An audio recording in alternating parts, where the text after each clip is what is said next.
Et bah là, tu vois, j'ai appuyé sur le bouton enregistrer, et maintenant je fais genre, je te dis bonjour Lenny. Bonjour Valentin. Comment ça va? Ça va bien et toi? Ah, on s'est déjà posé cette question il y a 2 minutes, parce que tu viens d'arriver, mais... Bon bah voilà, nous on est chez moi là, aujourd'hui, et Lenny, toi tu es de quelle promo d'ailleurs Moi c'est promo 2014. 2014? Ah bon? Ouais. Sérieux? Mais attends, t'étais pas un an après moi? Moi je suis promo 2012. Non, je crois qu'on a 2 ans, parce que toi t'étais en 3A quand je suis arrivé en A. Ah bon? Il me semble. Ouais, t'es la promo de Unex toi. Ouais. Ouais, bah, c'est ça. Ah ouais? Ouais. Putain, j'aurais parié que t'étais de la promo de Guy. Non. Ah ouais? Non, pas du tout. Putain, Mais en même temps, il y a la moitié de la promo de Guy qui a été diplômée en même temps que la promo 2014. Ah bon? Donc ça brouille les cartes. Attends, mais là tu m'apprends un truc de ouf. Comment ça se fait que la moitié de la promo a été diplômée un an Parce après? que c'est des glands. Ah, c'est juste ils ont tous redoublé? Ouais, il y en a pas encore deux, genre. Je crois qu'il y avait... Je crois qu'il y a il y avait Bioman, il y avait... Ah je ouais. sais plus il y avait qui d'autre, mais il y avait pas mal de gens, genre c'était abusé, on a l'impression que c'était l'autre promo qui était diplômé, c'était notre promotion. Ah ouais, d'accord, je me souviens pas du tout de ça. Et il y avait pas mal de notre promo aussi qui étaient diplômés de celle-là, encore Ok. en 2015. En même temps, moi j'étais sorti de l'école, donc c'est normal que j'étais pas forcément au courant, Ouais. mais j'aurais pu en entendre parler, quoi. Je suis trop à l'ouest sur des trucs comme ça. Bah, donc, je pense que cette promo-là, c'était une des meilleures promos dans le sens fêtarde, mais une des pires. Mais bon. Ok. Et du coup, là on est en train d'enregistrer un podcast, donc il faut que je te pose des questions et tout, parce que c'est un peu le principe. Ouais. Toi tu fais de la recherche, c'est ça? Ouais, je fais de la recherche. Tu fais en quoi? robotique. C'est quoi ta... Pardon, En robotique. en robotique? Donc voilà, moi j'ai fait un doctorat en robotique, donc le titre de mon doctorat c'est docteur en télécommunication informatique et électronique, parce Ok. que c'est l'intitulé de l'école doctorale Et toi tu l'as fait où, ce doctorat? à Jussieu, à l'université Pierre et Marie Curie, qui a commencé en s'appelant Pierre et Marie Curie et qui a fini Sorbonne Université, Ok, donc à la après la Sorbonne. fusion d'université. Ah ok. Donc, je suis docteur de Sorbonne Université. Ça t'a pris combien de temps de faire ça après l'école? Ça m'a pris... Alors, j'ai glandé bien 6 mois avant de trouver le doctorat. Parce que à la fin de Il faut le de trouver. l'école... Ah bah il faut c'est comme un job, quoi. Ah d'accord. Donc, en fait, à la fin de l'année, la dernière année, je l'ai faite en Allemagne. Dans une université en Allemagne, ma dernière année à l'école. Et après, en revenant, le temps que j'atterrisse, que je cherche du boulot, ça a pris 6 mois. Et après, j'ai fait 6 mois de stage. Et après, j'ai pris 3 ans et demi à faire mon doctorat. D'accord. Donc Wow. ça a duré sur 4 ans. Et en fait, un doctorat, c'est un contrat qu'on C'est un appelle job, comme tu dis. c'est un job, Ouais. voilà. En fait, t'as un statut entre étudiant et chercheur, étudiant et professionnel. Ok. Donc moi, j'étais un étudiant de l'université, mais aussi un membre du staff de l'université, quoi. Et tu enseignais du coup pendant j'enseignais ton aussi, doctorat ouais, à la Sorbonne? Ouais. Tu enseignais quoi exactement? La robotique entre guillemets? Alors, moi, j'ai enseigné du Python, du C, donc en programmation, parce que j'étais D'accord. rattaché à la partie informatique, Ok. l'UFR informatique. Donc on peut dire que c'est la fac d'informatique, quoi, le département d'informatique. Et j'ai aussi fait un projet de robotique où mes étudiants ils construisaient une petite araignée Trop cool. robotique et ils devaient la programmer et tout. Donc toi, tes étudiants, c'était des gens qui étaient en quelle année? Alors, le lycée Python, c'est première année, deuxième année de licence. Et j'ai fait... alors, le projet de robotique, c'était première année de licence, je crois. Et j'ai aussi eu des premières années de master en école d'ingé. Et je sais plus ce que c'était d'ailleurs, ce cours. Mais c'était un cours d'info. Je crois que c'était du C avancé, ouais, c'est ça, du C avancé. Et ouais, donc c'est exactement ce qu'on fait au début tu sais, en première année à l'IE.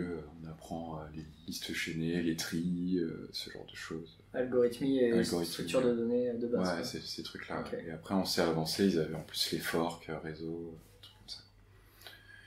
Voilà. Bon, Ok. après, Et du coup, t'es sorti de ton doctorat, t'avais, j'imagine, 26 ans, si je compte correctement, mais je sais pas de quel âge t'es parti. alors, moi, j'ai fini mon doctorat à 28 ans. 28 ans. Ouais, j'ai Ok. 29 ans là. Ok.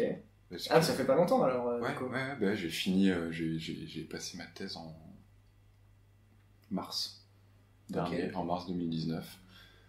Et quel était le sujet de ta thèse, du coup Maintenant que c'est passé, on peut en parler. Ah oui, Parce qu'il paraît qu'il faut pas trop demander ça à des gens qui sont en train de le rédiger. Quand j'ai fini ma soutenance, j'ai juré que je n'expliquerai plus jamais mon sujet de thèse. Ah merde. Ah, c'est dommage. C'était un coup de tête. Bon, maintenant je vais le faire. Puis je vais le faire pour toi. Bah, c'est pour les gens qui nous écoutent aussi. C'est pas que pour moi. Oui, alors du coup, mon sujet de thèse, c'était, alors à la base, ça s'intitulait représentation en robotique. Donc c'est assez large. Et mon sujet précisément, donc l'intitulé de mon manuscrit de thèse, c'est bootstrapping, je me rappelle, bootstrapping, robotic ecological perception. T'as pas révisé avant de venir? Non. Bootstrapping, robotic ecological perception, ce qui veut dire en français initialiser la perception de l'environnement, donc la perception écologique d'un robot. La perception écologique, en fait, c'est écologique, dans ma thèse, ça veut dire l'environnement, donc tout ce qui est extérieur au robot. Ça n'a pas du tout un sens de l'écologie politique, okay. Ça n'a rien à voir. Il y a tout un pan de la psychologie qui parle d'écologie, justement, moi je me base sur la psychologie écologique. Donc ça c'était l'intitulé de... Il faut comprendre écologie comme environnement, si j'ai bien compris. Exactement, c'est ça. Okay. Et on parle d'écologie parce que c'est plus large que juste l'environnement dans le sens et d'ailleurs immédiat. Même environnement, ça a une connotation un peu green, etc. C'est ça, exactement. Il faudrait encore trouver un autre mot pour pas faire de... Ouais, c'est ça. En anglais c'est surrounding.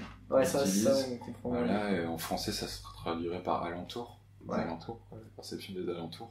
Et c'est visuel du coup ou pas que? Voilà, alors moi c'était visuel. Que visuel, j'aurais bien aimé mettre du perception tactile et haptique. Okay. Mais parce que j'ai fait de la manipulation, enfin c'est principalement de la manipulation robotique. Donc voilà, moi j'ai travaillé sur des robots humanoïdes.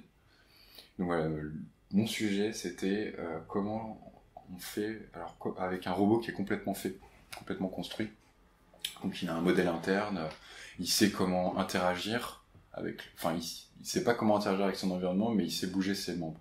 Si tu veux, voilà, il a déjà un système moteur complet, efficace avec un modèle interne, et avec ça, comme données, comment tu fais pour apprendre de ton environnement sans avoir aucune connaissance sur ton environnement en fait. Mais apprendre quoi? Apprendre à se déplacer, apprendre à manipuler des objets? Donc moi c'est manipuler des objets. Okay. Donc moi c'était des objets, donc mon étude de cas c'était un robot qui est devant une table, par exemple, avec des objets. Comment est-ce qu'il fait pour amorcer son apprentissage et découvrir qu'est-ce qui peut bouger en fait sur cette table par lui-même. Donc, par exemple, tu as une table avec des verres, et comment il fait pour découvrir par lui-même que ces verres-là, il peut les bouger, en sachant qu'il ne sait pas ce que c'est une table, il ne sait pas ce que c'est un verre. Mais pourquoi il voudrait les bouger s'il a un objectif particulier qui lui dit que c'est bien de bouger des verres? Voilà, je lui donne une très bonne question. Pour qu'il ait envie. Voilà, il a envie de bouger des trucs. Voilà. C'est un enfant dans la vie, voilà, c'est de bouger des trucs. Voilà, okay. C'est un enfant. C'est un enfant, il aime bien bouger des trucs et il se démerde. Okay. Et en fait, du coup, dans ma thèse, je lui donne des capacités motoires de base, comme le fait de pouvoir pousser des objets. Donc, c'est un mouvement qu'on dit, de pousser. C'est une primitive de pousser. Donc, il a un point dans son environnement, il a une caméra, il a une vision 3D. On utilise une Kinect, ça c'est important à comprendre. On utilise une Kinect 2. Du coup, il a une vision 3D déjà de son environnement, donc il a une notion de profondeur. Il choisit un point dans son environnement, et avec sa primitive de pousser, il va viser ce point-là et essayer de pousser quelque chose à cet endroit-là. Okay. Donc, peut-être que quelque chose va bouger, peut-être pas. Et donc, après, il collecte des données, des objets, et de l'environnement. Donc, à chaque fois qu'en fait, il pousse quelque chose, il va collecter une donnée visuelle et mettre un label dessus. Il va dire, ça a bougé, mais là, ça a pas bougé. Moi là tu m'as un peu perdu entre guillemets parce que je trouve qu'on est déjà loin dans le travail, dans le sens où il sait déjà ce que c'est un objet okay. Et il sait déjà le reconnaître de la table et dire ça fait pas partie de la table, c'est quelque chose de séparé que je peux pousser. Comment il sait ça? J'ai un peu... On a fait un grand bond en avant, mais j'ai l'impression que ça manquait, ça doit être nécessaire dans cette explication, dans ce travail. Oui, alors en fait il n'a pas la notion d'objet à ce moment-là. Ouais. Et alors, pour bien comprendre, le truc, c'est que mon travail se place sur vraiment l'initialisation de sa perception.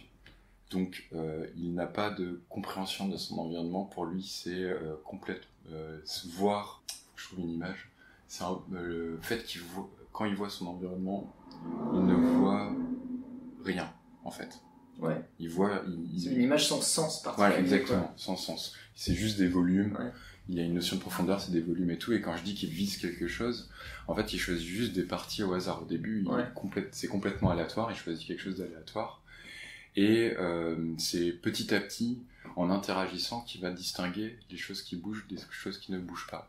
Parce qu'il va avoir des réactions différentes dans l'univers qu'il voit en fonction de si quelque chose est dans la catégorie qui bouge ou qui bouge pas, qu'il aura créé du coup pour l'occasion. C'est ça. Et après, qu'est-ce qu'il fait de cette catégorie? Enfin, il est content, il a bougé des trucs et c'est la fin de sa vie et il meurt.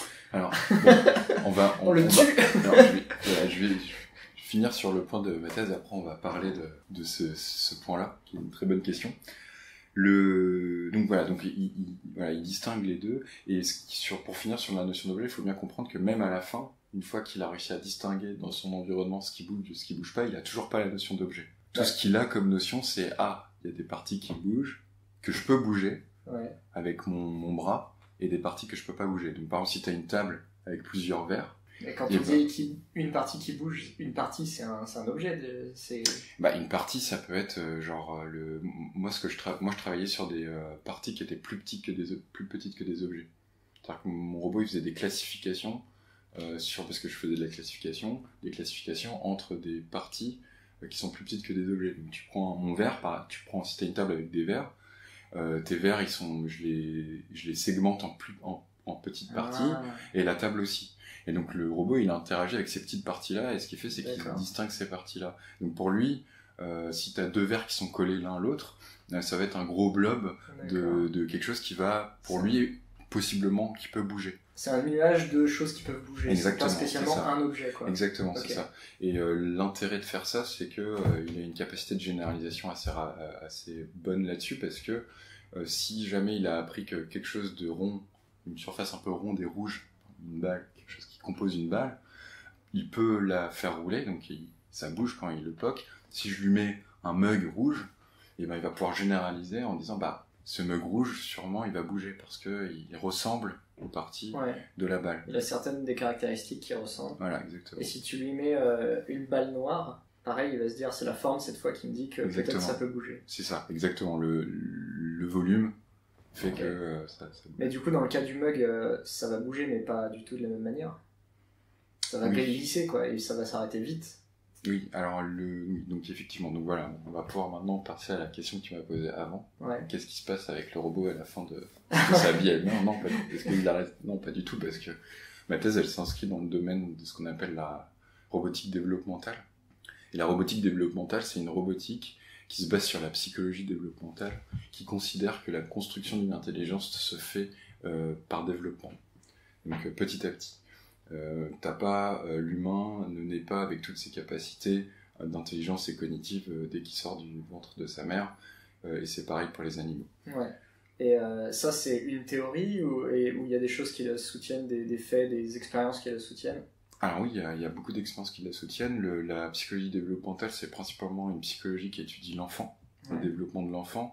Le grand psychologue de ce domaine-là s'appelle Piaget, qui est un psychologue français qui a développé toute une théorie du développement de l'enfant avec, à chaque âge, il a distingué des développements de représentation en fait de l'enfant, où par exemple le fait au début de prendre une représentation qui est d'abord distinguer les couleurs, les formes, qu'on appelle des représentations spécifiques à l'environnement. Ensuite, quand l'enfant est plus vieux, il est capable de commencer à développer des représentations abstraites qui peuvent où tu peux sortir du contexte. Voilà, donc en fait, à chaque étape, et quand je te parle d'âge, c'est Piaget, il étudie des enfants de... alors je vais pas réviser ça non plus à mon moment. C'est un truc de... En plus, je travaille plus dans ce domaine-là, donc c'est de 0 à... lui, il étudie de 0 à 7 ans, et dans les psychologues plus récents, c'est vraiment de 0 à 2 ans. Donc t'as vraiment...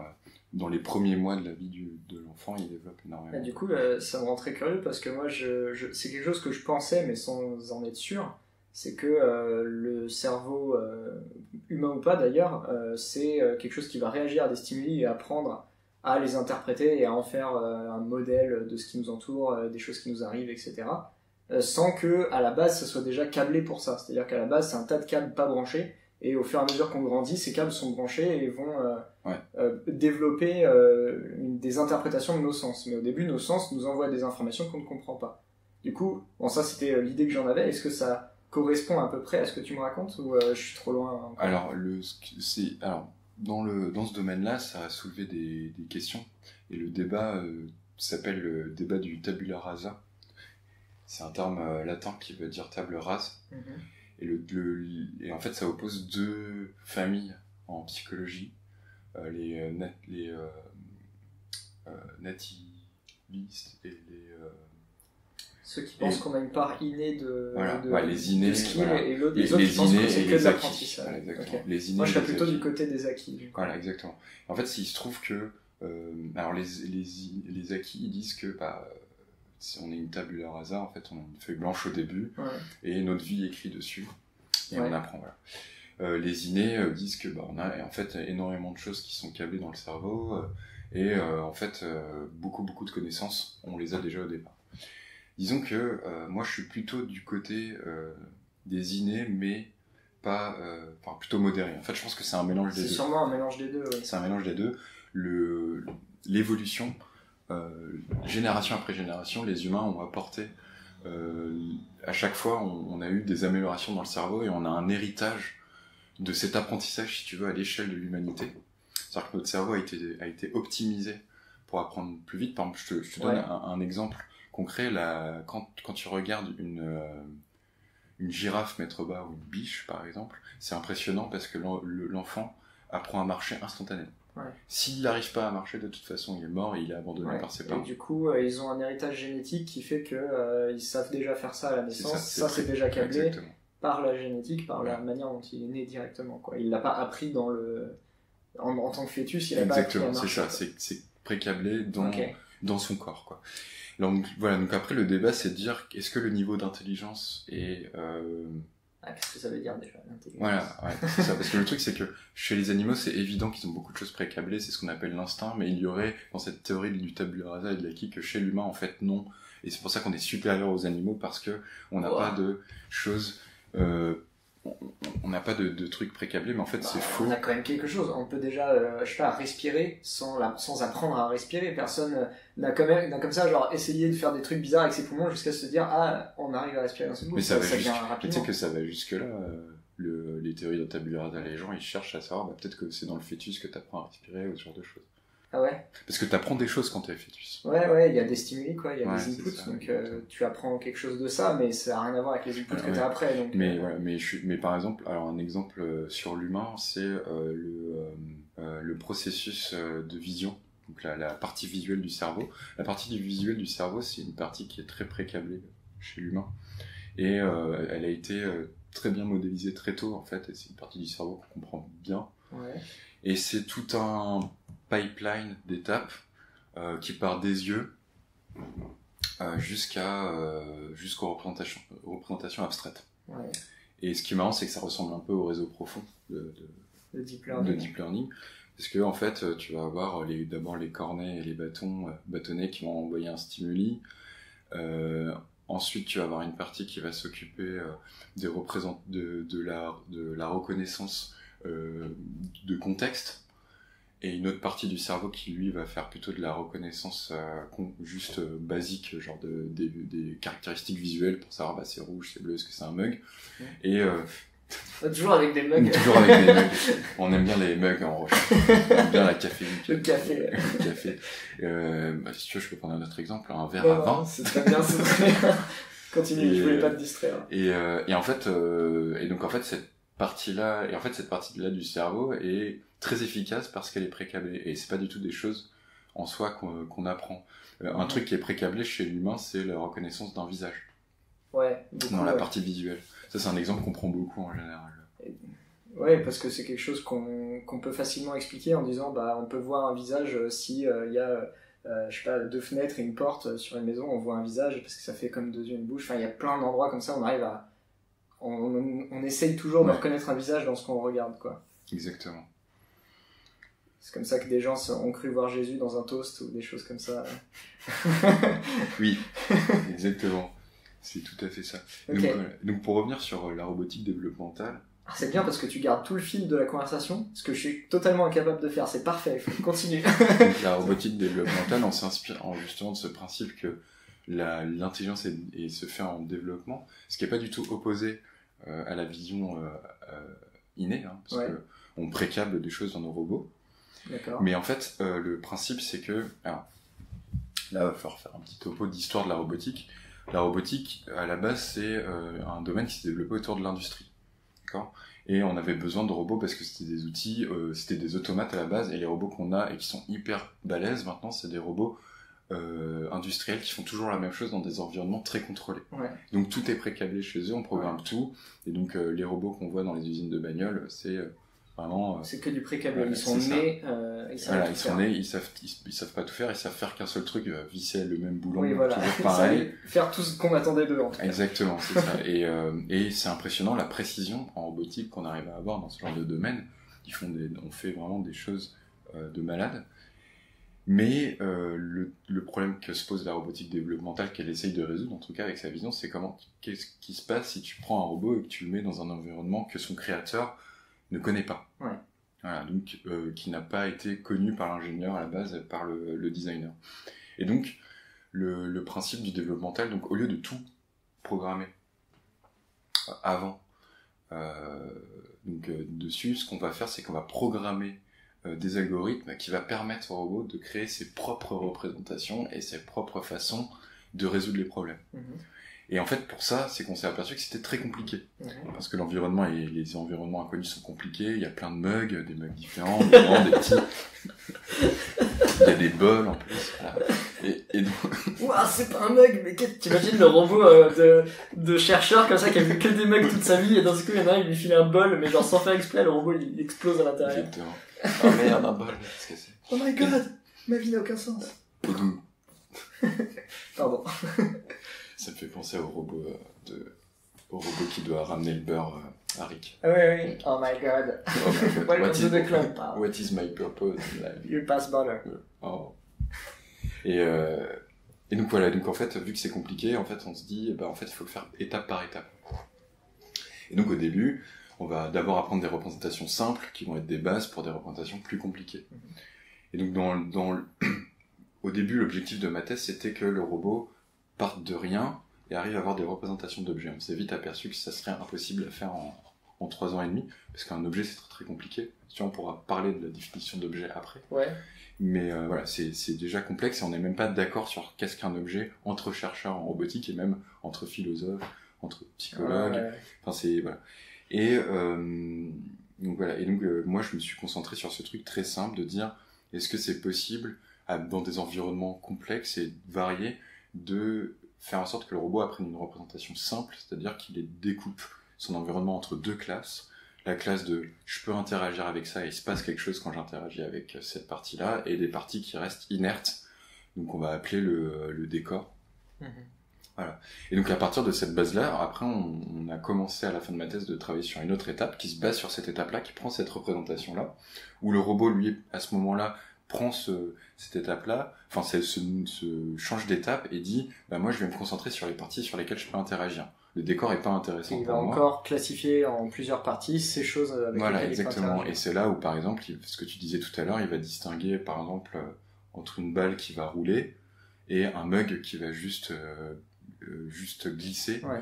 où il faut le pousser de façon continue pour qu'il se déplace, et si j'arrête de le pousser, il se déplace plus, alors que la balle, si j'arrête de la pousser, elle va continuer à rouler, de distinguer. Et donc là, à ce moment-là, il va commencer à aller plus vers le concept d'objet dans le sens d'objets isolés dans un environnement avec des caractéristiques particulières, et de distinguer par exemple Du coup, une balle Tu disais que toi, il prenait les petits morceaux des objets et que c'était ça qui classifiait. Donc en fait, la balle, c'était un nuage de points, de morceaux sur lesquels il savait que s'il appuyait dessus, ça bougeait. Et dans l'étape d'après que tu nous décris là, est-ce qu'il commence à en faire à les agglomérer en objets, entre guillemets? Tu as tout à fait eu la bonne intuition. À ce moment-là, c'est pertinent de faire des agglomérats et de segmenter, de séparer les choses différemment. C'est-à-dire qu'à ce moment-là, tu vas commencer à créer des groupes plus compliqués et à essayer vraiment de distinguer ces ensembles comme étant des ensembles cohérents et sur des principes, par exemple le principe de base de si toutes mes parties bougent de la même façon quand je pousse dessus, ça veut dire que a priori ça fait partie d'un tout cohérent. Ok, très bien. Donc ça c'était la réponse à la question qu'est-ce que tu as fait à ta thèse? Voilà. qui c'est avec plein de petites questions. Ouais, c'est vrai. Non, on peut continuer comme ça pendant toute l'heure en fait, s'il y a moyen. Comme tu veux, c'est toi qui mène. Hein, ouais, moi je trouve ça intéressant, les robots et leur perception, surtout quand ils doivent apprendre, effectivement. Parce que là, du coup, on en arrive à l'étape que tu viens d'écrire où il commence à faire des agglomérats de ces petits morceaux avec lesquels il peut interagir et se dit ok, ça c'est quelque chose que nous on pourrait mettre le tag objet dessus en tant qu'humain, on pourrait dire ça c'est un objet. Et tu parlais des différentes définitions d'objets qu'on avait entre informaticiens, entre rechercheurs et même entre philosophes, parce qu'effectivement c'est un problème philosophique, qu'est-ce qu'un objet. Du coup, il le définit comment le domaine de recherche dans lequel tu travaillais, ils le définissent comment un objet? Ok, alors moi je suis entre plusieurs domaines, parce que déjà la robotique c'est un domaine pluridisciplinaire. Ouais. T'as la mécatronique, qui est un mélange entre mécanique et électronique, et l'informatique. Voilà, donc la robotique c'est ces trois domaines-là, électronique, mécanique et informatique. Moi j'étais que sur l'informatique, et au sein de mon labo on a des neuroscientifiques avec nous, du coup qui étudient, qui font des modèles sur des rats, des modèles de cerveau, et en même temps on étudie la psychologie, et on a aussi de la vision, le travail de l'image, qui est un domaine vraiment très spécifique en informatique, et tu vas voir pourquoi je raconte tout ça, où je vais en venir, c'est que déjà entre les gens qui travaillent dans le travail de l'image et les gens qui travaillent comme moi en robotique, on n'a pas la même définition de l'objet. D'accord. Et vu que je fais de la vision et en même temps je fais de la robotique, voilà, je devais me confronter sur cette définition. La définition par mon travail de l'image, un objet c'est un blob qui est limité dans l'espace et qui est convexe. Ouais. Donc c'est quelque chose qui donc un objet ça peut être tout à fait je sais pas, un nuage qui se déplace et que tu as envie, c'est un objet parce que tu veux reconnaître les nuages dans ton image. Moi, dans ma définition d'objet, ça va être... Mais est-ce que je peux prendre n'importe quel morceau de l'espace où il n'y a rien de particulier, de l'air, et dire ça c'est un objet non. Parce que je l'ai défini comme un morceau limité, convexe de l'espace? Pas en travail de l'image, parce qu'il faut qu'il soit distinctif du reste. Ça veut dire quoi? Faut que tu puisses le distinguer. Ça veut dire que juste à côté de lui, il faut pas qu'il y ait exactement la même chose. Exactement, sinon ça aurait pas de... C'est pour ça qu'il faut qu'il soit limité. Ouais. En fait, tu peux pas vraiment mettre de limite dans ton carré d'air, à part si tu prends un cube de verre. Oui, c'est vrai. Et puis sinon, j'aurais pu faire aussi comme ça, une sphère par exemple, qui prend la moitié du micro, la moitié de la table et un bout d'air en plus, et dire c'est un objet.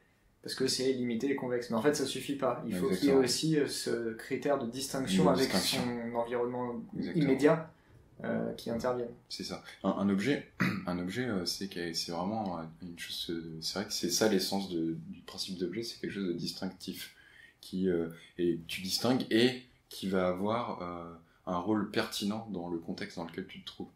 C'est pour ça qu'on parle de l'objet d'une phrase, par exemple, en grammaire. Voilà, bon, en partant de là, le truc c'est que en vision, il se pose pas le problème de l'interaction. En fait, quand tu te poses le problème de l'interaction, c'est beaucoup plus compliqué de définir un objet, parce que par exemple, tout à l'heure, on parlait de la différence entre une balle et un mug, et là, la différence, on parlait juste d'une différence physique. C'est-à-dire que la balle, elle roule, alors que le mug roule pas. Mm-hmm. À part si peut-être il a pas de... À part s'il est sur le côté, mais il va rouler de façon libre. Ouais, qu'il a pas danser. À ce moment-là, c'est plus un mug. Parce qu'un mug, il y a forcément une danse. Il est cassé, quoi. Un mug cassé. Ça roule très mal, un mug cassé. Je sais pas si t'as essayé. Mais...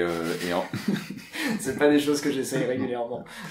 Et donc en fait, t'as une autre t'as une autre question que tu peux te poser et distinguer les objets, c'est leur fonction.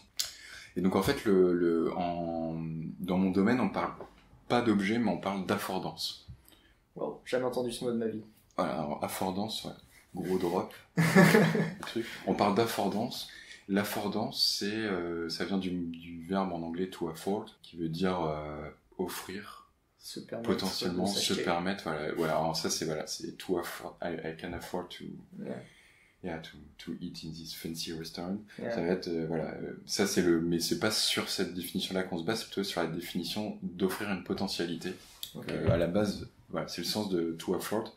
Et en fait, affordance, c'est un mot qui a été inventé par un psychologue, donc écologiste, qui s'appelle Gibson, qui dit qu'en fait les humains et les animaux analysent leur environnement et comprennent leur environnement, perçoivent leur environnement à travers des actions qu'ils peuvent faire. Donc à travers les choses que leur environnement peuvent leur offrir, des potentialités qu'ils peuvent offrir. Donc en fait, l'environnement est plein d'affordance.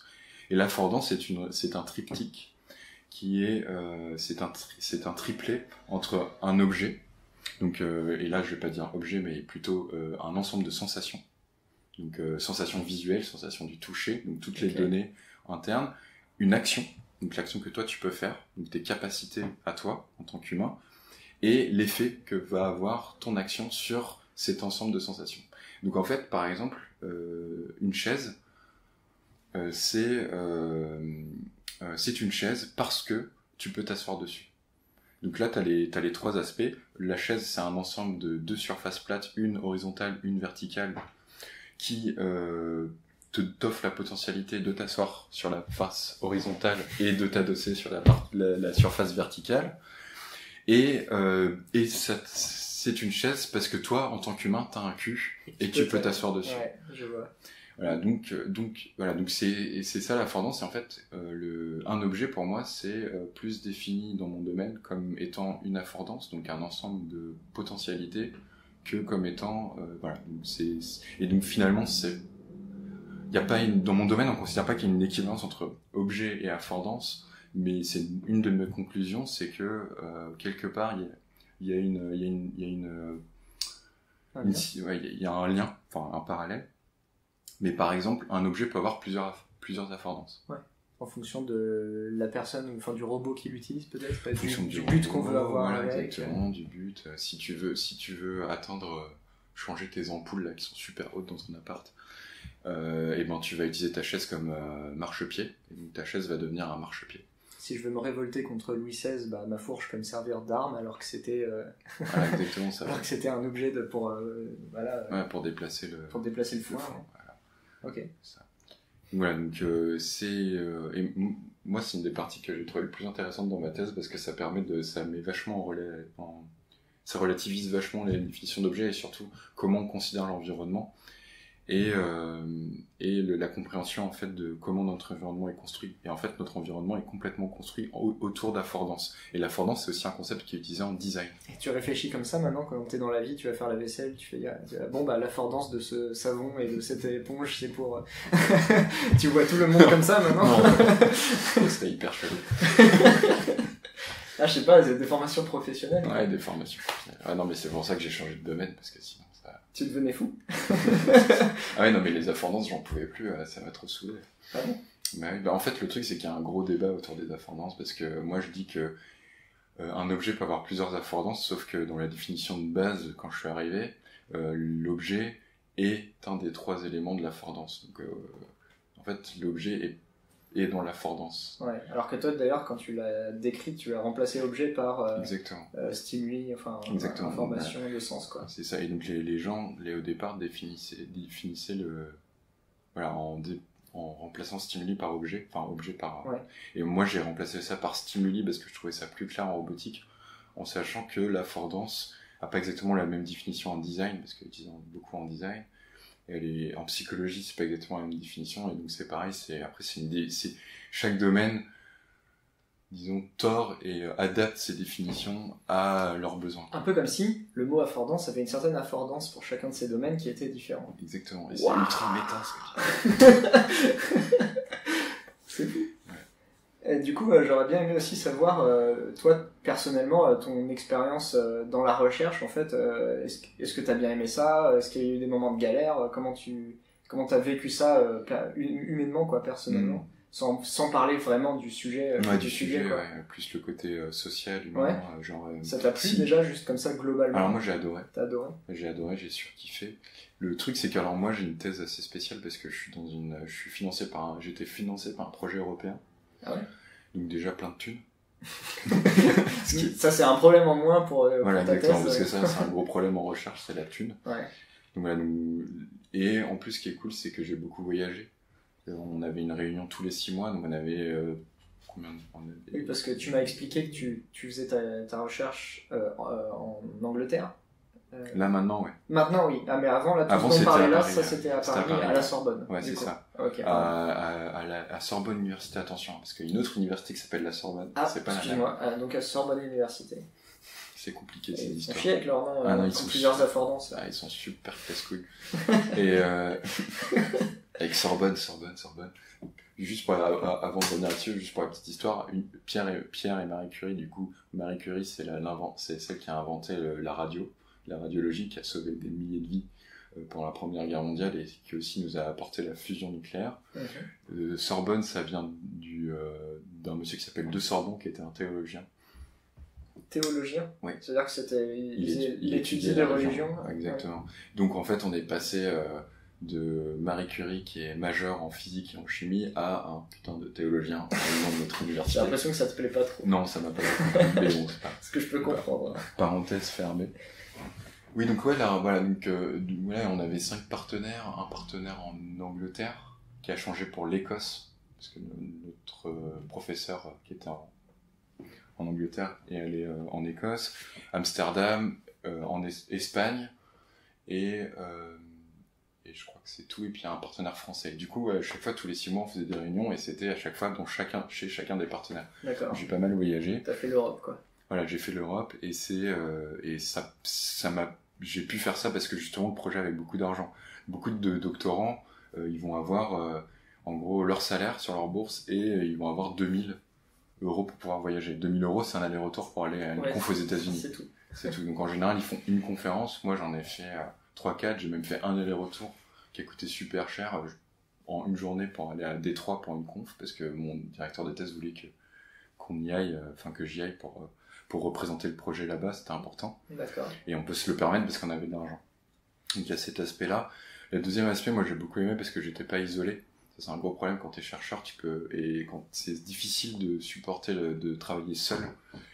Et la recherche, c'est un travail solitaire, et moi j'ai travaillé avec des ingénieurs, on avait des ingénieurs. Faire de la robotique sans ingénieur, c'est horrible, parce que moi je suis pas mécatronicien, donc il te faut un ingénieur qui s'occupe de la partie mécanique, contrôle, qui gère l'espace à 7 dimensions du bras robotique. D'accord. Voilà. Et c'est quand même des problèmes d'optimisation qui sont pas évidents, donc c'est tout un autre domaine et t'as pas le temps de faire tout ça. Et donc, voilà, donc moi j'avais la chance d'essayer aussi, ça vient aussi des thunes, hein, parce qu'on avait l'argent pour avoir un ingénieur. Et donc voilà, moi j'ai travaillé tous les jours, je travaillais avec un ingénieur et on avait des interactions avec les autres partenaires. Et en plus j'étais dans un labo super cool, avec une très bonne ambiance où les chercheurs aiment collaborer, et l'équipe est basée sur cette collaboration parce que c'est une équipe demi-neuroscientifiques et demi-roboticiens qui étudie en fait la cognition, et donc la cognition artificielle chez les robots et la cognition naturelle chez les animaux, et qui essaye de faire le lien. Et cette collaboration, elle était très motivée par les chercheurs qui étaient des chercheurs assez jeunes, genre 40 ans. Donc voilà, donc ça c'est... Oui, il faut préciser ce que c'est un chercheur jeune.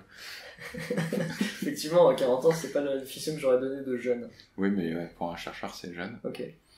Et c'est sûr que si tu finis ta thèse à 30 ans, enfin à 29 ans... Et t'es considéré comme jeune chercheur. Ouais. T'es jeune, voilà. Quand tu vois les ingénieurs là qui deviennent seniors au bout de 5 ans... Même plus tôt que ça. Ouais, plus tôt que ça, ouais, plus à de 2 ans, déjà, la plupart des grandes boîtes, ils vendent leurs ingénieurs juniors de 2 ans d'expérience comme des seniors. Des seniors, ouais, c'est ridicule. Effectivement. Et après, c'est beaucoup plus facile que de faire de la recherche. Ouais, faut dire ça aussi, quoi. Je mettrais pas de classement comme ça. Je pense pas qu'ingénieur ça soit plus facile que chercheur, ça dépend de ton domaine de compétences et ce que t'aimes bien faire. Oui. Quand t'es chercheur, faut aimer écrire. Et ce que je veux dire par facile, c'est que c'est plus balisé, quoi. Genre, on sait ce qu'on doit faire, on sait ce qu'on attend de nous, on a déjà tous les outils documentés, on n'est pas en train de découvrir quelque chose à chaque fois. Il y a beaucoup moins d'angoisse métaphysique chez l'ingénieur. Exactement. On n'est pas là à se demander qu'est-ce qu'un objet, tu vois, genre on fait on s'en fout, on met la database, on branche et puis voilà, c'est bon, ça marche. C'est vrai, ouais.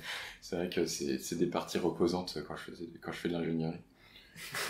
Mais ouais, et puis alors t'as des angoisses métaphysiques parce que, et puis alors quand tu m'as demandé est-ce que j'avais des galères, alors le truc c'est qu'en test c'est des hauts et des bas. Des moments t'es comme ça, je suis le roi du pétrole, tout marche, c'est génial, mais j'ai des résultats de ouf, et puis la semaine d'après tu t'aperçois qu'en fait tous ces résultats sont dus à un bug dans ton code, et quand tu résous le bug en fait tous les résultats sont nuls, et donc là bah c'est bon, t'es au 7e sous-sol, t'es vraiment déprimé parce que ça marche pas, et après la semaine d'après t'as trouvé enfin une bonne idée, et puis c'est reparti. D'accord. Et plus t'avances, plus t'aperçois que c'est laborieux, et que de toute façon le grand soir n'arrivera jamais du beau résultat. Il n'y aura pas de Eureka avec des cotillons et du champagne, quoi. C'est ça, exactement. Et donc, c'est vraiment de la recherche. La recherche, c'est un marathon, quoi. C'est long terme. On n'est pas en train de l'endurance. Ouais. C'est de l'endurance et aussi, bon, alors, l'aspect, moi, que j'aime pas en recherche, c'est la publication de papier qui est... Alors, on peut en parler des heures, hein. Un système... c'est un système qui est un peu malade en recherche. Mais surtout, le truc, c'est que ça prend énormément de temps. Et c'est pas une partie que j'aime bien parce que tu te retrouves à défendre ton bout de gras face à d'autres gens. Parce qu'en fait, le système de publication, c'est un système en peer review. Donc, peer review, c'est tu soumets ton papier à un journal scientifique spécialisé ou à une conférence, et t'as d'autres scientifiques de ton domaine ou de domaines contigus qui vont lire ton papier, qui vont dire c'est bien, c'est pas bien, quelle partie c'est pas bien, est-ce que c'est bon, est-ce que ça vaut la publication, est-ce que ça mérite ou pas, ou est-ce que ça devrait être refusé. Et le problème, c'est que sur le papier, c'est bien, je veux dire, il faut ça. Et il faut qu'il y ait du peer review, mais du coup, dans ce que tu décris, moi je vois très rapidement comment les problèmes d'ego et effectivement de défendre son bout de gras peuvent arriver, quoi. Exactement, tu te retrouves avec en plus des fois des gens qui comprennent pas ce que tu fais, surtout si tu es dans un domaine, la robotique développementale, c'est un domaine qui existe depuis 2008, je crois. Donc c'est un domaine assez récent. Et t'as beaucoup de gens qui comprennent pas ce qu'on fait. Pourquoi est-ce que je m'emmerde à faire un robot qui pousse des objets, parce que tu vois mes expériences, c'est pas impressionnant, t'as un robot qui pousse des objets mollement, et je veux dire, et les mecs en robotique industrielle et vision, ils considèrent qu'ils ont déjà résolu le problème. C'est pas compliqué, on sait pousser des objets, c'est bon, regarde, tu mets l'objet exactement à l'endroit où je sais que je vais le pousser, je pousse, et voilà, et ça marche. Ouais, mais là, toi, tu le mets n'importe où, et tu mets ton robot à l'envers collé au plafond, avec des échasses, et puis il le pousse quand même, quoi. Voilà, et ça, c'est difficile à prouver, plus. Parce que il faut faire, et c'est beaucoup plus d'expérience à faire, parce que montrer que tu peux plus attraper un objet, parce que bon, parce que maintenant en robotique, on a le domaine de la manipulation dextre, où ils ont des mains robotiques à 5 doigts qui ont exactement les mêmes degrés de liberté qu'une main humaine, très proche, avec des capteurs tactiles, et ils sont capables de faire des manipulations, ils ont des résultats où t'as des robots qui jouent au bilboquet, on avait un postdoc qui avait fait un autre postdoc avant, où c'était rattraper des objets à la volée, où tu lui balances comme ça. Tu lui balances n'importe comment. Tu lui balances n'importe comment, n'importe quoi, genre une raquette qui tourne comme ça, et il arrive à l'attraper par le manche. Waouh, c'est pas mal ça. Ouais, et on fait des trucs de malade comme ça, mais ça c'est de la robotique, disons classique, c'est-à-dire que c'est très, le robot n'apprend pas, enfin il y a quand même une phase d'apprentissage, mais il y a énormément d'ingénierie derrière.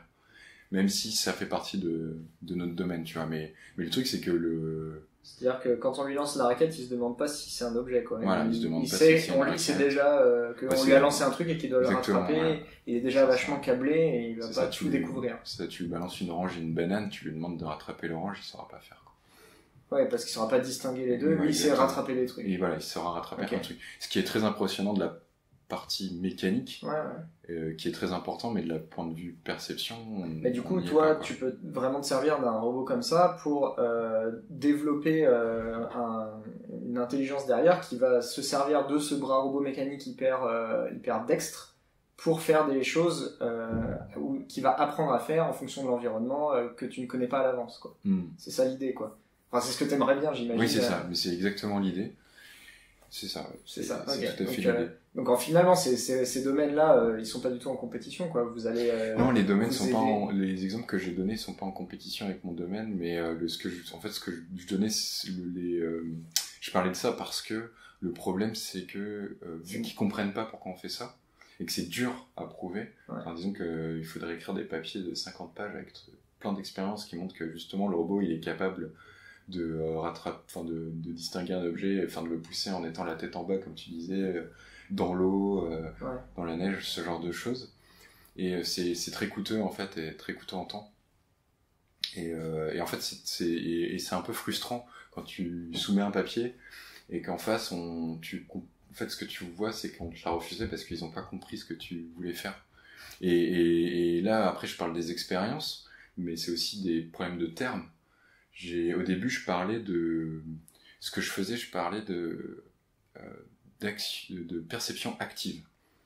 Et on m'a dit non, c'est pas ça de la perception active, tout. Donc, du coup, après, j'ai changé en perception interactive. Et bon, alors, il y a une vraie différence entre les deux. Mais c'est que des trucs comme ça, genre des jeux de termes en disant bah non, c'est pas un bon terme, mais en fait tu t'aperçois qu'il t'a pas compris, et c'est important d'avoir les bons termes, on est d'accord, sauf que chaque domaine va avoir des termes. Même toi, tu as envie que ton travail soit le plus largement compris, et effectivement, si ton terme il a une autre interprétation dans un domaine proche, il y a plein de gens qui vont se gourer, quoi. Voilà. Donc c'est pas inutile quand même, mais je comprends un peu la frustration, effectivement, quand t'as passé quelques années à écrire quelque chose et qu'on te dit juste non parce qu'on n'a pas compris deux mots, ça va être difficile. Et moi je me retrouve à des papiers, là j'ai 2 papiers, il y en a un ça fait 2 ans, j'essaie de le publier, et un autre ça fait 1 an et demi. Et les cycles de publication c'est ça. D'accord. C'est lent, c'est très lent la recherche. Et en plus, j'ai cru comprendre que tu avais un système assez malsain autour des papiers, des journaux scientifiques qui étaient détenus par des groupes qui, du coup, achetaient pour rien des papiers et qui les vendaient ces journaux très chers et que, quelque part, ils se faisaient beaucoup de thunes sur le dos des scientifiques, quoi. C'est l'aspect politique, là, du problème. Et du coup, j'ai cru comprendre qu'il y avait quand même des alternatives entre guillemets pirates pour publier tes papiers sur des plateformes alternatives. T'as jamais essayé ça? Alors moi mes papiers sont disponibles sur Archive, qui est une plateforme de l'université de Cornell aux États-Unis. Donc ça c'est public? Voilà, ça c'est public, mais c'est pas peer-reviewed.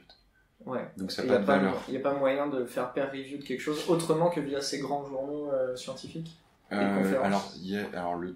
Donc, le système de publication est basé sur l'impact factor. L'impact factor, c'est un chiffre qui va te dire si le journal va être lu par pas mal de gens, est-ce que ton papier va être cité, parce que ce que tu veux, c'est que quand tu publies, ton travail a un impact et que des gens le lisent. Donc si tu le publies dans le journal scientifique de Mon cul le village, personne va le lire. Ou dans Picsou Magazine, ça va marcher. Donc review par Picsou Magazine. et donc en fait le truc c'est que du coup les gros journaux les plus connus comme Nature et Science par exemple, ils ont des impact factors énormes.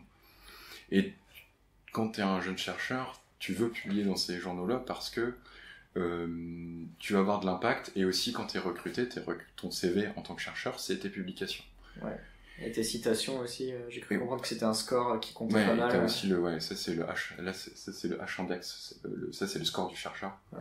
Donc c'est le nombre de papiers c'est un truc de Google, c'est le nombre de papiers divisé par, c'est le nombre de citations divisé par le nombre de papiers, et en plus il rajoute le fait que si t'as beaucoup de citations sur un seul papier, c'est pas mal, tu vois, parce que si t'as publié 1000 papiers qui sont tous une seule citation, alors si t'as 1000 citations sur un papier, ça a plus de valeur. Ok. Donc en fait, ce truc de impact factor, c'est ça qui fait que le système est pernicieux, parce que ce sont ces grands groupes, donc Springer, Elsevier, qui sont les gros éditeurs de journaux scientifiques. Ouais. Ce sont ces des éditeurs-là qui détiennent les journaux avec les plus gros impact factors. Ouais. Et donc, effectivement, il y a alors en France, on a HAL, qui est l'archive ouverte, où en fait tu vas mettre tes papiers dessus. T'as Archive, t'as plusieurs façons, et donc ça c'est pas peer review, mais c'est bien parce que c'est disponible gratuitement. Ouais.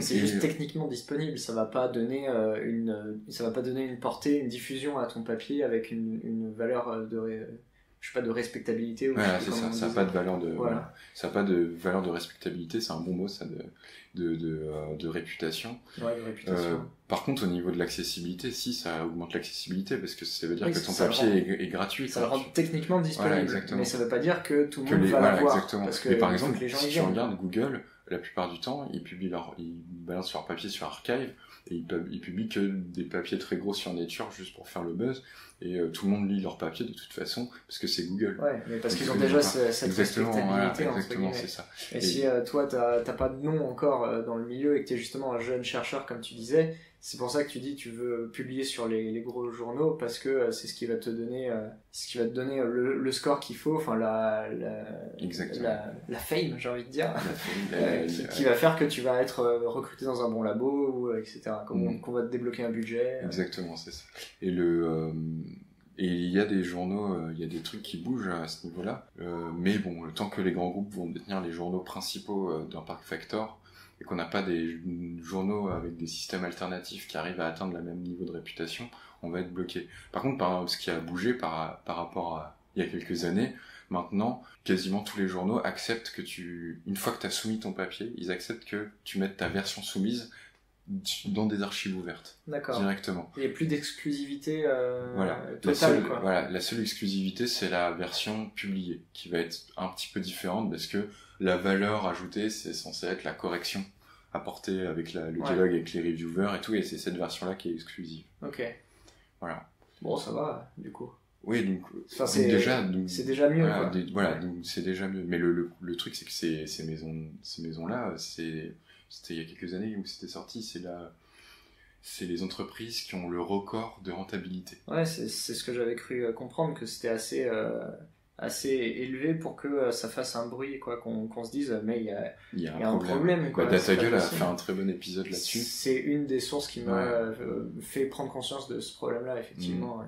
Et parce que c'est pas compliqué, hein. Sinon, j'avais lu aussi l'histoire de Aaron Swartz, qui s'était retrouvé à avoir des problèmes légaux parce qu'il avait piraté des papiers, justement, comme ça, qu'il avait fait fuiter, des papiers scientifiques qu'il estimait devoir être de l'ordre du public.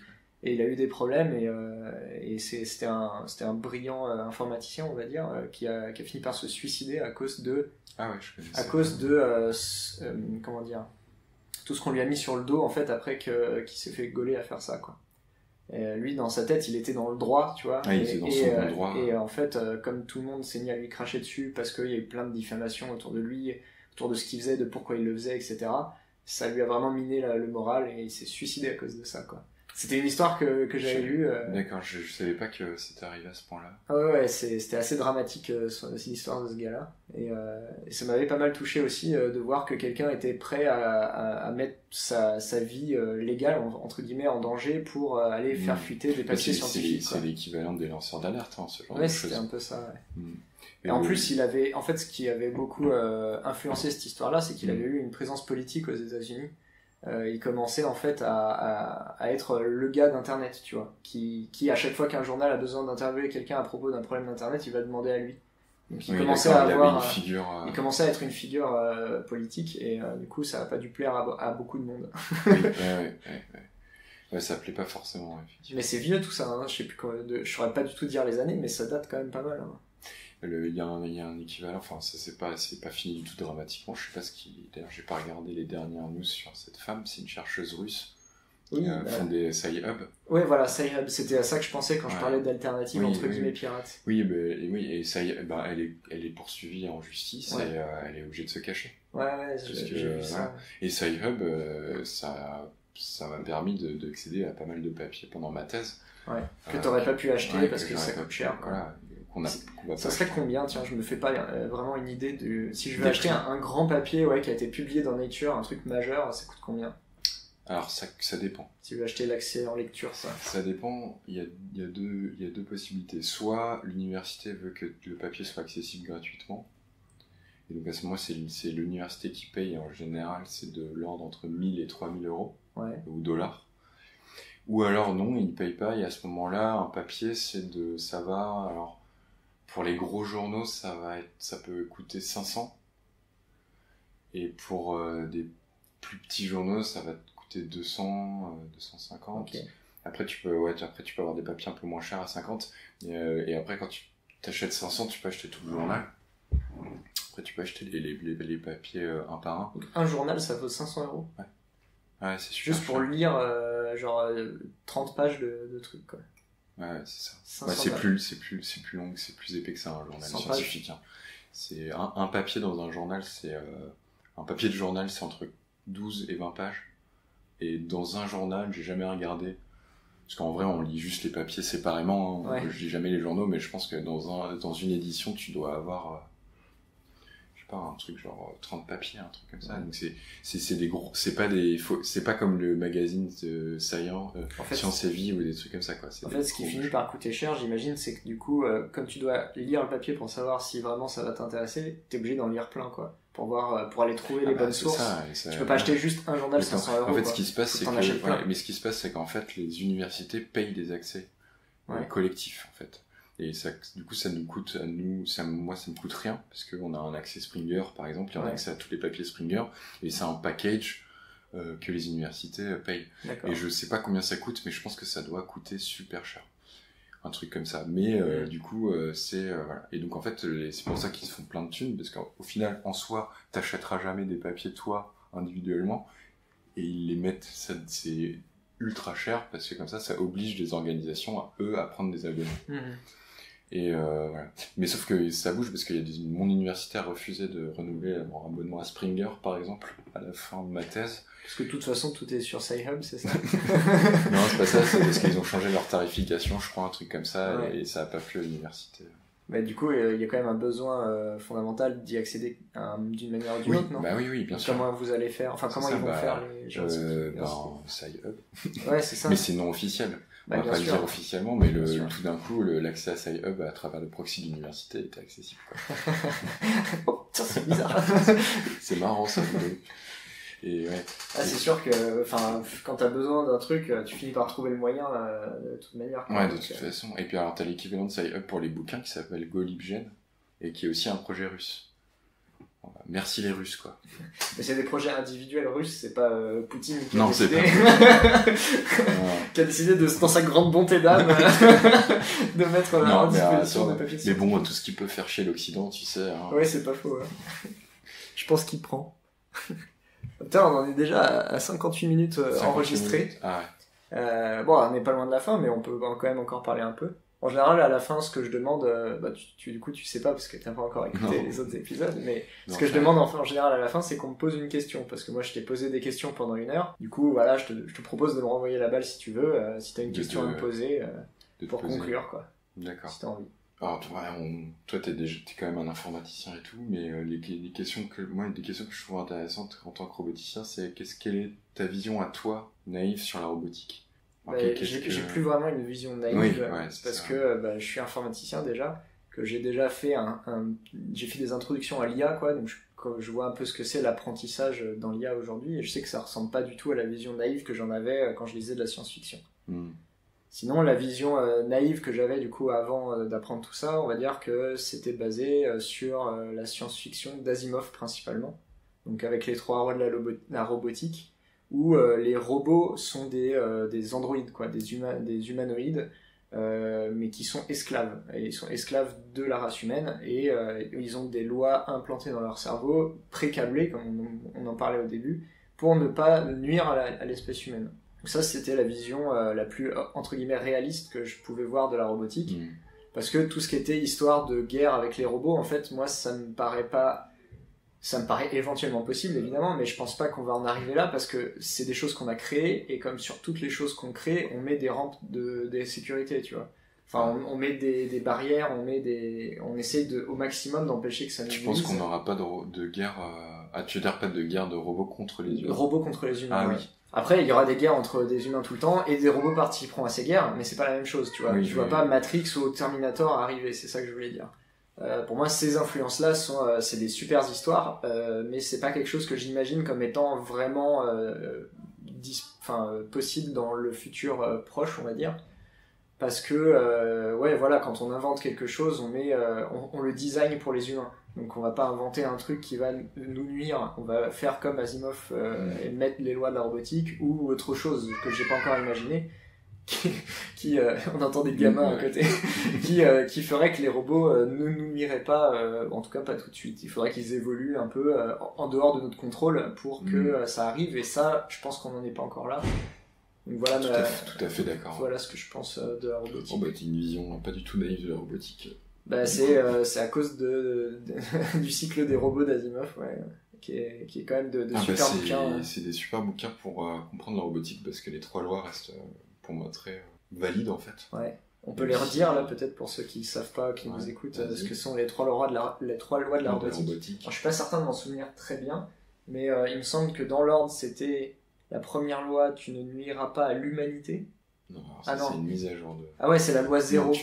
Ouais. C'est la loi 0 qu'il a jetée après, mais la première loi, c'est tu ne nuiras pas directement à un humain. Tu ne feras jamais de mal à un humain. Voilà. La deuxième... Tu obéiras à tout ordre que te donne un humain, voilà, à part si ça contrevient à la première loi. Voilà. Et la troisième, c'est tu préserveras ta propre existence, sauf si ça contredit aux 2 premières lois. Ouais, 2 premières lois. Donc c'était d'abord l'humain, sa survie, ensuite l'humain, ton maître, et après ta propre perception, enfin ta propre préservation. Et ce qui est intéressant dans ces lois, c'est que c'est une loi logique qui, si jamais dans l'hypothèse que tu arrives à faire des robots intelligents, ils n'arriveront pas à se rebeller.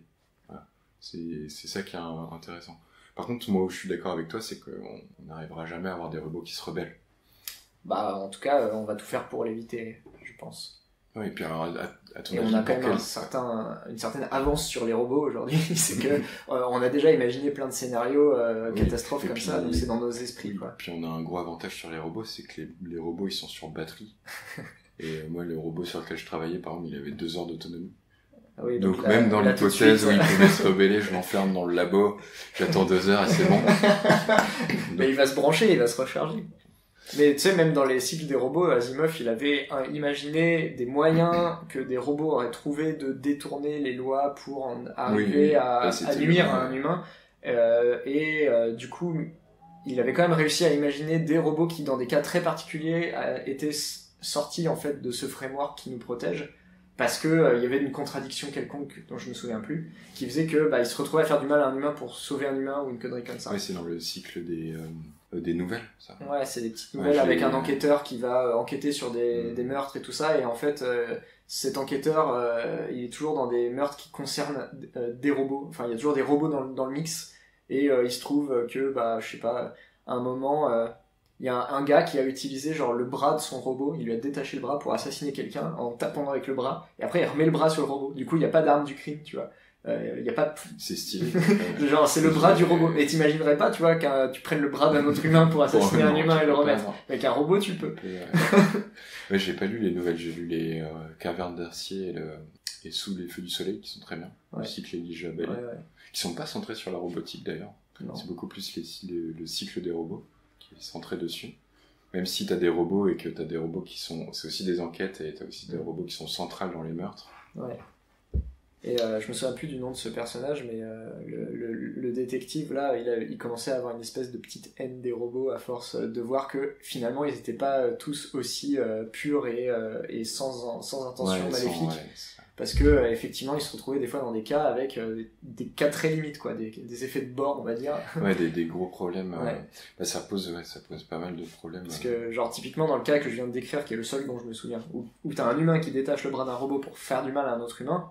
Le robot il l'a pas empêché, tu vois. Il a pas, parce que déjà l'humain lui a donné l'ordre d'obéir, et donc le robot a servi d'arme du crime, alors qu'on était persuadé que jamais un robot ne servirait d'arme du crime. Tu dirais jamais un robot va tuer quelqu'un.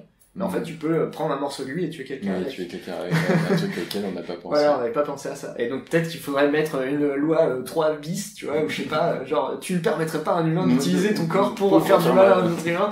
Ça devient compliqué, quoi. Tu commences à vraiment faire des cas particuliers. C'est là où tu arrives aux réflexions que beaucoup de gens connaissent maintenant déjà avec les voitures autonomes, par exemple. Enfin, c'est du même niveau avec le problème de si t'as une voiture autonome qui doit choisir entre écraser un passant ou tuer son passager.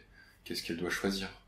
Ouais, surtout après t'as plein de scénarios différents de déclinaison de ça. Si c'est des enfants et que toi t'es un vieux en fin de vie, etc., il y a toujours. Exactement, t'as la femme de ta vie. En fait, c'est juste, moi je pense qu'il n'y a pas de bonne décision à prendre de la part de la machine. C'est juste une décision que t'as pas envie de laisser à une machine. Exactement. Alors, je suis complètement d'accord avec toi. Et du coup, mais genre, on a beau faire tous les efforts de programmation qu'on veut, il y aura toujours quelqu'un pour reprocher en fait la manière dont ça a été programmé, parce qu'on pense pas tous de la même manière et on a envie que ça reste une décision personnelle, humaine, et qu'on peut nous reprocher dans une cour de justice, mais qui reste notre décision, tu vois. Parce qu'en fait, le problème central, c'est le problème de la responsabilité. C'est ça.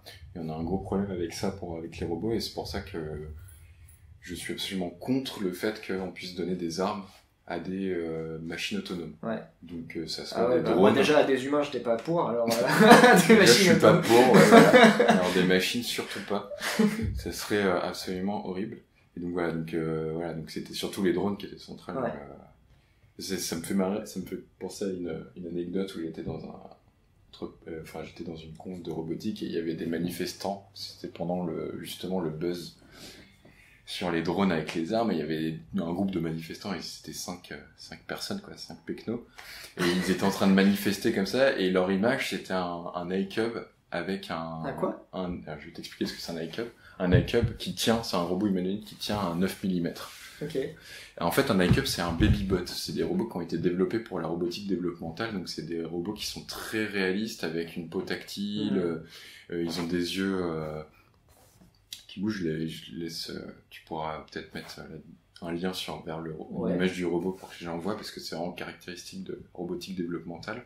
Et donc ça ressemble à un enfant, et c'est une image qui est très utilisée. Ouais, parce que c'est fort comme image, mais c'est fort, mais j'imagine que derrière il n'y a aucune intelligence dans ces robots-là, ou très peu. Oui, il y a très peu d'intelligence, et puis surtout ce qui m'avait fait rigoler, c'est que quand tu es expert et que tu connais le robot, parce qu'on en a deux au labo, et le 9 mm il peut pas le soulever. C'est trop lourd. Et puis, même s'il arrive à tirer dessus, ça démontrait son bras directement à cause du recul. Ah oui. Parce que c'est très fragile comme robot. Ouais. Et donc, en fait, je trouve ça ironique parce que on voit le fait que même les gens, parce que ces gens-là se sont un peu renseignés, tu vois. Ils ont pas l'idée de, en fait. Peut-être qu'ils savent et qu'ils ont quand même décidé que c'était une image pour une image, c'est ça. C'est vrai que c'est une image puissante. Mais c'est un peu faux parce que, les drones ressemblent pas à des humains, et les machines qui vont nous tuer seront des machines qui ressembleront pas du tout à des humains, il y aura aucune empathie, enfin il y a pas de... Bah oui. De toute façon, l'objectif du robot Android qui ressemble à un humain, je trouve que c'est très inutile en fait. Ça ne sert pas à grand chose, à part peut-être pour faire, je sais pas, des hôtesses d'accueil ou des hôtes, des stewards, ou je sais pas ce que tu veux. Ou des sexbots. Ouais, ou des sexbots, mais à part ça, je pense que c'est pas vraiment la forme optique pour quoi que ce soit la tâche qu'on donne. C'est un délire, c'est un délire très japonais, la robotique japonaise, ils sont très... c'est un délire très humain surtout, c'est vraiment, on est centré sur notre propre apparence, notre propre manière de voir, de faire les choses. Oui. Donc effectivement, on a développé plein d'outils pour les humains, donc un robot humanoïde, il pourrait peut-être les utiliser comme nous, mais je pense qu'il y a peut-être moyen de faire des robots plus optimisés pour les tâches qu'on va leur filer, et que ce sera pas forcément des humanoïdes. Et si tu regardes dans la vie de tous les jours, on a déjà plein de robots. Parce qu'on a une machine à laver. Par exemple. Parce qu'on n'a pas parlé de c'est quoi la définition d'un robot. Vas-y. Je te pose cette question. Quelle est la définition d'un robot pour toi? Ouais. C'est vrai est-ce que mon micro-ondes est un robot? Je pense qu'en fait, pour moi, il y a une notion d'autonomie. C'est-à-dire que je pense pas que mon micro-ondes, je le mettrais dans la case robot, parce qu'il fait qu'un seul truc, et moi je dois mettre le plat dedans, tourner son bouton, choisir la température, etc. Je dois faire plein de choix. D'automatique, tu veux dire. Ouais. Pas d'autonomie, d'automatique. Non, d'autonomie. Je dois faire plein de choix pour lui, en fait. Je peux pas lui donner un plat et dire chauffe-le et il se démerde, tu vois. Il faut que je fasse plein de choix pour lui. Pareil avec ma machine à laver. Il y a en fait une interface pour moi sur ce robot-là. Je pense que ce que je mettrais dans la catégorie robot, parce que j'ai pas envie de mettre le mobilier du quotidien, quoi. Je mettrais des trucs qui commencent à être un peu plus autonomes. Et typiquement, les robots des chaînes de montage de voitures, ça je mets ça dans la catégorie robot, parce qu'il y a genre pas beaucoup d'interventions humaines dans leur vie de tous les jours à ces robots-là. Tu vois, ils font leur boulot, et de temps en temps il y a un gars, il vient réparer une pièce, il vient changer un réglage, mais globalement toute la journée ils sont tout seuls et ils font leur truc. Moi je mettrais ça. C'est pour ça que je te disais automatique et pas autonomie, parce que ces robots-là, ils n'ont pas d'autonomie, mais ce sont des automates. Ouais, c'est plus automatique, ouais, effectivement. Et ouais, alors c'est mais c'est une définition très floue. Moi, je peux mettre ce que je veux dans le robot, au final. Ouais, c'est ça, mais c'est souvent la définition que donnent beaucoup de gens. Et beaucoup de gens oublient un truc qui est très important chez un robot, c'est sa capacité de capter l'environnement. Ouais, mais moi, en fait, je mettrais dans la catégorie robot même des trucs qui ont aucune conscience de leur environnement. Ouais, bah, tant qu'ils effectuent une tâche, même répétitive, sans une grosse intervention humaine, tu vois. Ça, c'est ce qu'on définit comme étant un automate. Un automate, ouais. Et en fait, un robot, c'est un automate qui est capable d'avoir des senseurs. Mais qui dit ça? Qui fait cette définition? C'est la définition en robotique des roboticiens. D'accord. Okay. T'as un problème. Si tu cherches dans le dictionnaire un robot, il y a marqué ça. Si tu cherches dans le dictionnaire un robot, je sais pas ce que c'est écrit parce que j'ai jamais regardé. Si je regarde sur Wikipédia par exemple, qui est un peu le dictionnaire moderne. Qui est un peu la référence. Je pense, parce que moi ma définition c'est un robot, c'est l'ensemble d'un système mécanique. Alors, c'est une machine qui a des capacités de modifier son environnement, de le sentir, et avec un ordinateur central pour faire marcher le tout. C'est ça ma définition d'un robot. Et dans cette définition-là, ta machine à laver est un robot. Je vais chercher en français pour pas. Ah non, je peux pas. Bon, tant pis, je parle de la définition anglaise de Wikipédia. Alors, la première phrase, le premier paragraphe. Vas-y. A robot is a machine, especially one programmable by a computer, capable of carrying out complex series of actions automatically. Robots can be guided by an external control device, or the control may be embedded within. Robots may be constructed on the lines of human form, but most robots are machines designed to perform a task with no regard to their aesthetics. Voilà, donc eux ils disent aussi quand même des trucs contrôlables par des humains qui sont pas forcément autonomes du coup, mais qui sont automatiques. Et ils parlent pas des senseurs dans leur définition. Non, ils parlent juste de tâches complexes. Donc là c'est encore un truc à définir dans la définition, mais ils parlent de tâches complexes. Ouais, donc je pense que mon micro-ondes il fait pas une tâche complexe. Ma machine à laver, je dirais qu'il fait pas une tâche complexe non plus, parce que finalement c'est un truc qui tourne et il y a un petit endroit où mettre de la lessive et c'est tout quoi, et il y a de l'eau. Et tu sais que dans le tambour tourne de manière aléatoire, parce qu'il faut pas que ce soit des cycles réguliers. Ah bon? Ouais. C'est bien. Mais pourquoi? Et je sais plus exactement pourquoi, mais c'est une histoire de... Oui, c'est dommage. Bah ouais, faut pas dire des trucs comme ça si tu sais pas pourquoi. Je sais plus exactement pourquoi. Non. Du coup, je vais éviter de dire une connerie. Très bien. Bah, on peut se finir sur cette non-connerie alors. Ouais, exactement. Merci Lenny d'être venu. Bah, merci à toi pour l'invitation. Pas de soucis. Toujours. Je me disais, juste avant que tu viennes, c'est marrant, t'es une des rares personnes que je connais de l'école qui a pas de pseudo. Et j'ai remarqué ça qu'aujourd'hui. Oui. Voilà. Oui, je n'ai pas de pseudo. Mais c'est parce que y a pas besoin. Bah non, en fait. Ouais. Ok. Et ben, au revoir les gens qui nous écoutent. Au revoir.